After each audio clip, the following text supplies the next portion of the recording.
As we've seen, the Syrian rebels are fighting a brutal dictatorship. But 3 years into the war, their ranks have been infiltrated by extremists loyal to al-Qaeda, who human rights groups say are just as ruthless as the government they fight.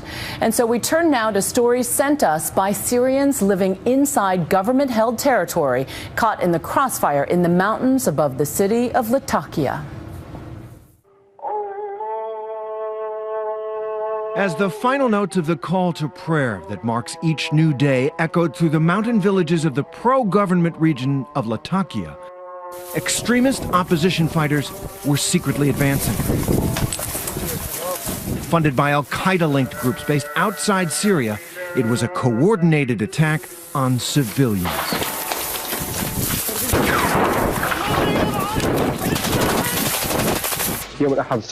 Sunday morning, August 4th, the world was shaken awake. First came the rockets. The terrorists, they started firing, shelling. Gunshots rained down on the village. Then the snipers. Proudly posted on YouTube, these difficult images were filmed by the jihadist fighters themselves. Human Rights Watch would condemn what they did here as crimes against humanity. Everyone rushed to protect their wives and their children. My husband yelled, "Close the door and hide." I said, "I swear to God I won't go without you." Facing little resistance, they quickly owned the streets and attacked with abandon. A few of the villagers were armed, but they were outnumbered and outgunned. I have a gun, but when the bullets run out, it's just a stick. My husband saw them coming. He pointed at them. They shot him. After they killed them, they mutilated them. They cut them with a knife from here to here. They filmed it on the cell phone. Is there anything more evil than what they did to us?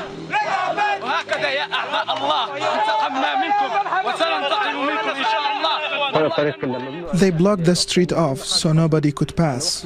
Right when I stopped, I saw people in front of me being killed.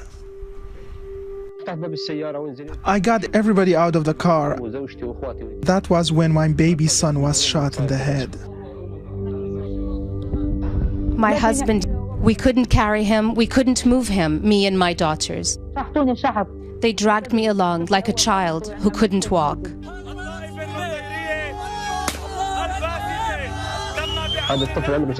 My son is 2 years old. He was bleeding in my arms. What could a child have possibly done to deserve to die? But at the end of that one day, the jihadist fighters had complete control. It was a systematic slaughter. The men they executed on the spot, the women and children were rounded up and taken away. Anyone left alive and uncaptured were fleeing into the woods. We were being fired at. I swear, we were crawling, me and my daughters, barefoot and half naked. The next morning, the army forces launched a counteroffensive. It took 13 days to take back the villages, but the horrors continued when the survivors returned. Their homes were desecrated, and they found close to 200 dead, many of the bodies discarded, often mutilated and burned. Bashar's son did live. His other son was also wounded, and both are left with permanent reminders of the vicious attack. We didn't bury 1, 2, or 3. There are mass graves, and there are still people missing. We don't know if they are alive or dead. Is there anything more evil, more hateful? My daughter and I are suffering.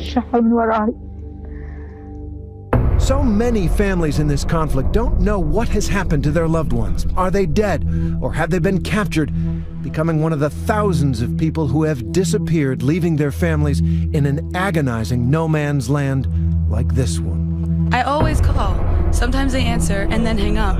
Sometimes they don't answer at all. Abu Amjad is desperate to reach his son, last seen here in an image no family wants to see. Posted by his captors on YouTube, the video shows 18-year-old Amjad Khalouf being seized by rebel forces, joining the ranks of thousands of young men who have disappeared on both sides of this conflict. He said, I'm going to go fight. We begged him not to. According to them, he only recently joined a pro-regime militia group. He's a teenager. You give them a gun and they feel all powerful. An uncle of Amjad's risks reaching across the battle lines to a man who was once a friend, seeking any help from the opposition side. You are my brother with every meaning of the word. If you can help us with this, it's a favor of a lifetime. But for the family, it is hard to hold out hope. I'm afraid that there's no negotiating with them. In recent days, Amjad's family has been torn between demands from his alleged captors for money and the devastating news that he has been killed. Like so many other families of the disappeared, they have no idea what to believe. They, too, are caught in the crossfire. Like our 13-year-old Abdullah, who has had to go into hiding as more extreme Islamic factions, which his family doesn't support, have taken over the opposition movement. There is no one helping the people of Syria, the people of Aleppo, the people in my neighborhood.